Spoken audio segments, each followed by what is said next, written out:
Good morning. We are going to present to you our online CPA review platform. There are 4 things that I want to discuss with you today.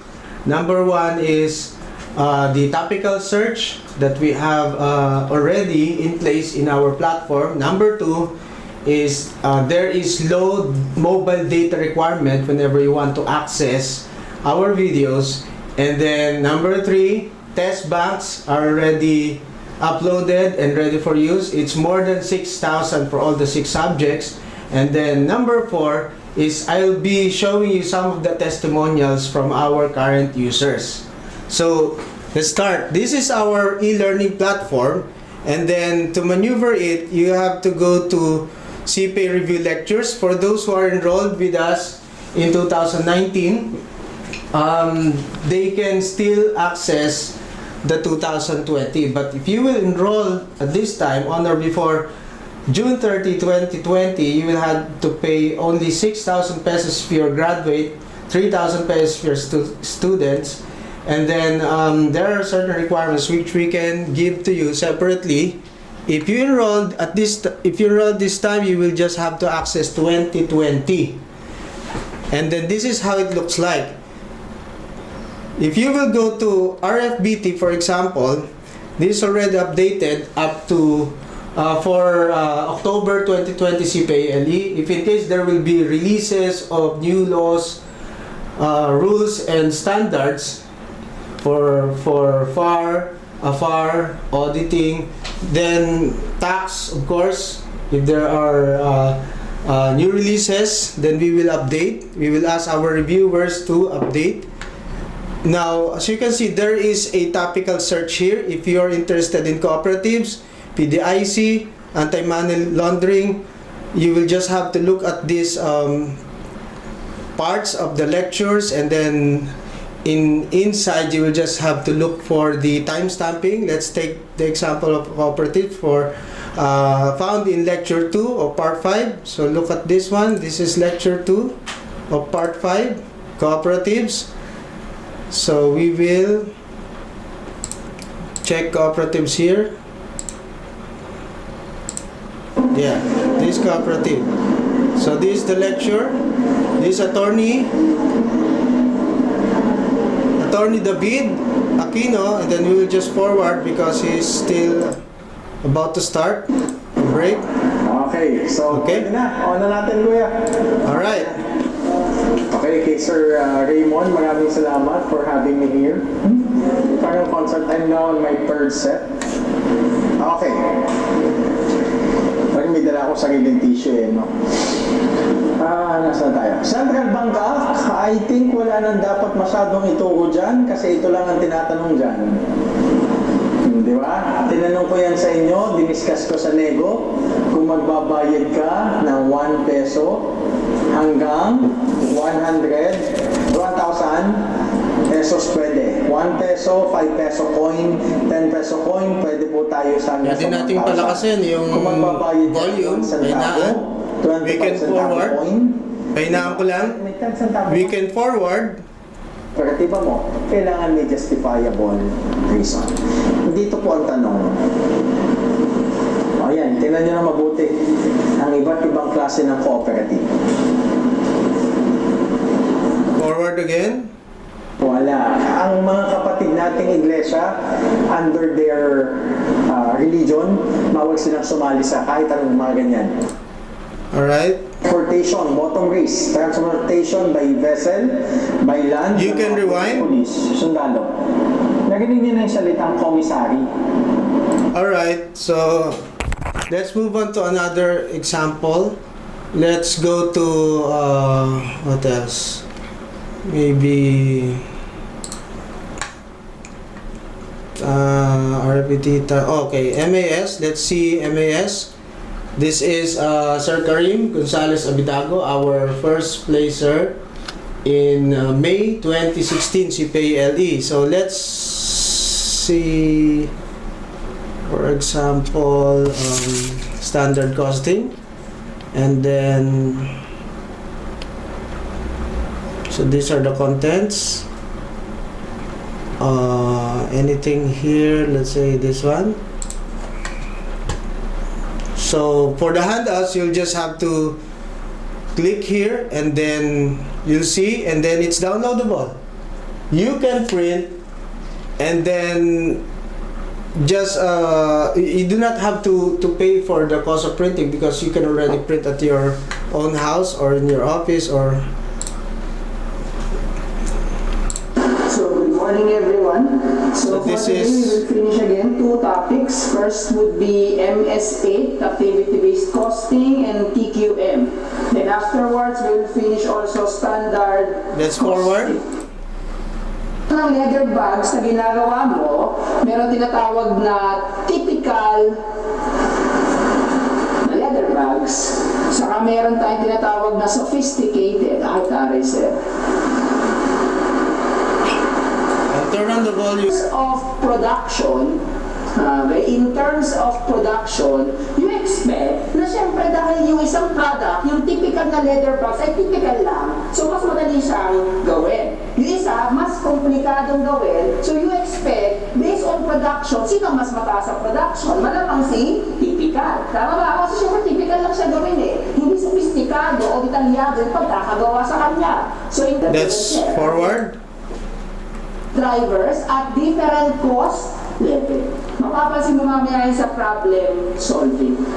So before we proceed to the other comparison on traditional and ABC, let us apply first this cost level.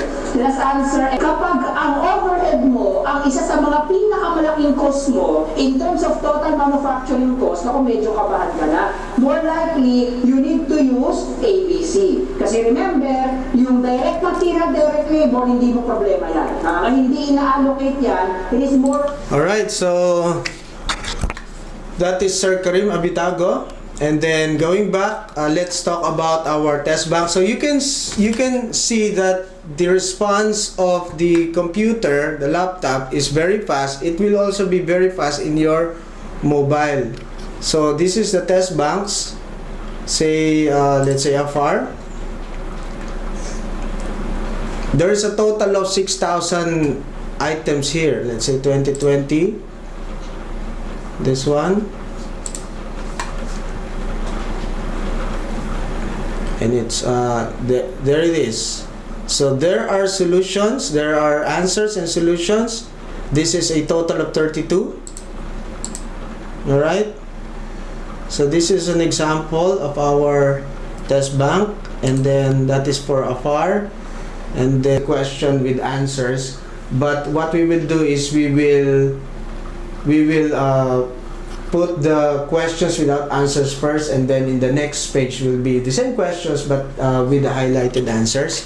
So this is the first that we have done that. So page 3, etc. So you will notice here there are no answers. Oh, here it's exactly the same questions at the first set, and then on the other set there are already answers. So it will help you to check. First, you will look at the multiple choice questions without answer, so you have to answer it with your paper, and then afterwards in the next page you will go through exactly the same questions but now with the answer, so you can compare it with yours. Let me present to you our testimonials here. So we have 3 questions for them. How satisfied are you? Good or bad comments, then improvement areas, etc. And then these are some of our testimonials. Many of them, if not all, do not want to include their names as much as possible, but let's just call him as Ernest. Anyway, you don't know the surname. He says here, I will give 9. This one, number 2, is maganda siya kasi easy, ma-access at saka zero-based ang pagtuturo. Sana madagdagan nyo video ng auditing problem day 5, walang continuation. We have already addressed that. And then next is this one. I just wrote it here so that you can easily see, but it's 9 in a scale of 10. This e-learning is great help, especially for those who want to have additional knowledge, budget friendly. As of now, problems, I am very satisfied. Number 3, as of now, 8, it's a good way of having a review if you are busy in other things. If you want to complement study guides and materials, this is one of the best options available. So, yung iba, hindi masyado makita, tsaka so many, so sinamarize ko lang dito. And then you have, sir, this is great. Previously, I tried to use, because recently we found a way on how to play it without so long loading by just a minimal mobile data requirement. Okay? As for the video quality, still great, and I think I'll be able to see what the lecturer is writing. Now it does as ayan, sabi, tried to use my phone but it won't play before, but now it does. Okay? And then regarding sa pag-access, sir, this is the 5th testimony. Nag-play po siya, unlike po doon sa una-una na kapag data po ang gamit, di ko ma-play. Pero kung sa wifi, sir, mas maganda po talaga, right? Mas okay po para sa akin yung latest video.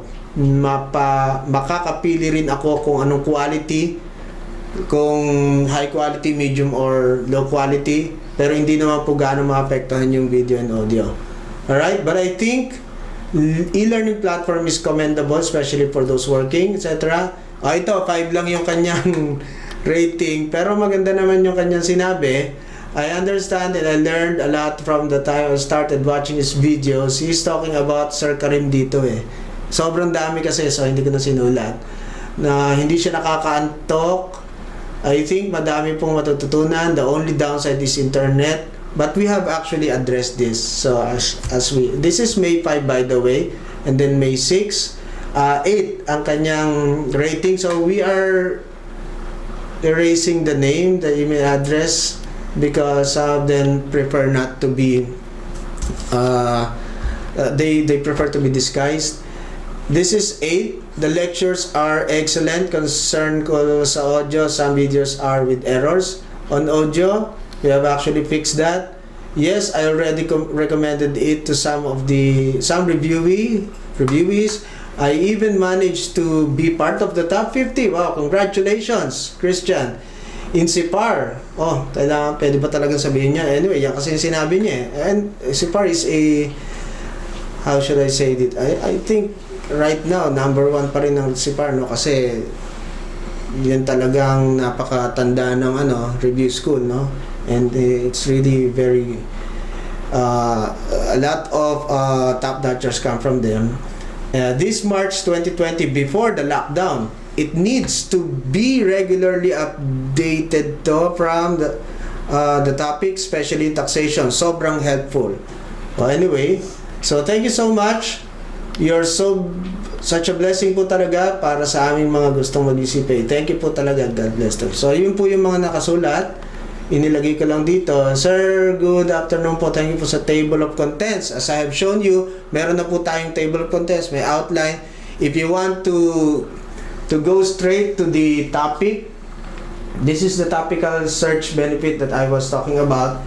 You don't really have to go through the 8-hour lecture, because if you are already familiar with a lot of topics in the 8-hour lecture, you can just go straight to the topics that you want to be more familiar with. And then next is medyo maliit yung kanyang sulat, so let's just use this instead. In scale of 10, wow, how would you rate your online review experience? It's 10. We would recommend our sagot niya, yes, I will recommend to my friends. So far, my online review course is excellent. All the reviewers are professionals in their teachings. I learned a lot from them. The online review helped me a lot, because for now, I spent a lot of money to review. I can easily control, manage my schedule. I can save time from transportation and food instead of attending a regular review. And especially these days, I can continue my study even though there is a pandemic caused by COVID. But our set of reviewers Okay, wala lang dyan si Sir Karim Abitago, hindi lang na-insert, but nakita nyo naman siya doon sa atin. So we have our third placer, Sir Cedric, Tony David, Mark Oliver Castañeda, Ismael Cabonce, a tax consultant of the Togo Group, Aboitis Group. Hindi to pala si Sir Karim Abitago. And then, Sir Mark Gia, Janbo, Auditing, 11th placer. And then, Lord Jen, Rilirasa, Auditing also. Sir Matthew, Wensi. Si Sir Wensi is 85.5, but he is a self-review person. Hindi siya pumasok sa mga review school. So, APAR and Tax. And then Sir Randy, ang author natin ng meron siyang 2 libro na ibinigay sa atin for free. And then Jeff Smith Sule CPA, 7th placer. Okay? So that's all for the testimonials. And I think that's it. I hope we will really be able to contribute in your CPA journey. Thank you. Alright, so we'll now show you if we will be using data only. So wala tayong Wi-Fi dito, and then mobile. Then shortcut na lang natin. So this is the video, percentage tax. So marami tayong topics. Nakatopical siya sa bawat part. Ayan. So let's say ang chosen natin is, let's say yung part 3. Ito, pwede nating ito kay Sir Wensi. Direct insurance. Because reinsurance, so this is just data, ano po commission is vatable. So yun lang, direct insurance 2%. Class, 2%. Kasama ba yung promissory note? Yes. Okay na, class? Hoy. Pag non-life, hindi kasama yung promissory notes. And this is vatable. Okay. Ngayon, class, eto. Try natin i-rewind. Ayan, mag-aano lang yan, magbabuffering lang muna.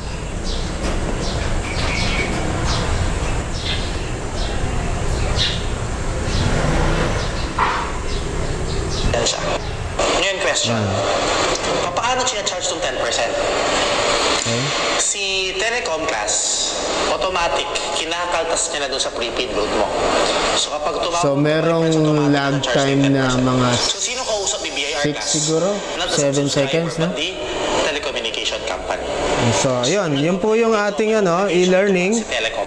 And lumabas lang ako ng konti sa office kasi hindi malakas ang Wi-Fi, ang data. Naka-data pa rin po tayo, ha. Ito po, naka-data pa rin tayo. Hindi naman po yan dito, ayan. Yun po yung ating ito yung ating e-learning, and we have found a way to make the size very small that even data in your mobile is sufficient. Alright? Thank you. That's it.